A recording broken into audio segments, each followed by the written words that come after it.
সেই খেলাটা হয়েছিল গোকুলে। মাখন নলিচড়া গোপাল সেই খেলাটা খেলেছিলেন।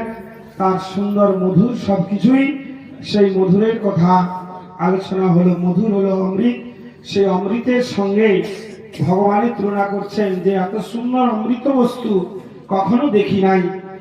এই মনে হচ্ছে মা যশোমতীর, এই যশোমতী মায়ের মধ্যে যে বাচ্চাকে মানুষ করতে গেলে মা যশোমতীর মতো হতে হবে। সমস্ত সুন্দর গোপালকে কোলে করে নিয়ে বারবার চুম্বন করছেন, আদর করছেন। তোমাকে কষ্ট দিয়েছি, তোমাকে কত আবার সুন্দর করে তাকে যত্ন করে নিচ্ছেন। এই যে মায়ের কোলে বাচ্চার যে সুন্দর থাকা, এটাই হলো দামোদর অষ্টকবে এই মাসে শিক্ষা দিচ্ছেন। মায়েদের দিকে শিক্ষা দিলেন।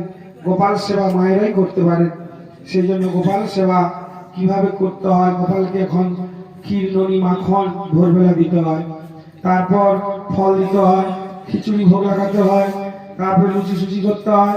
কিন্তু সকাল থেকে সবসময় মায়েরা তার ছেলের জন্য সবকিছুই প্রস্তুত করছেন।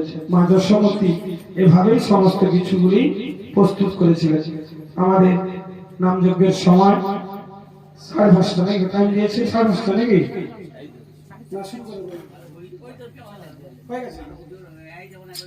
হরে নাম হরে নাম হরে নাম হইব কেবলম কলৌ নস্তে বনস্তে ভগতিরং তথা।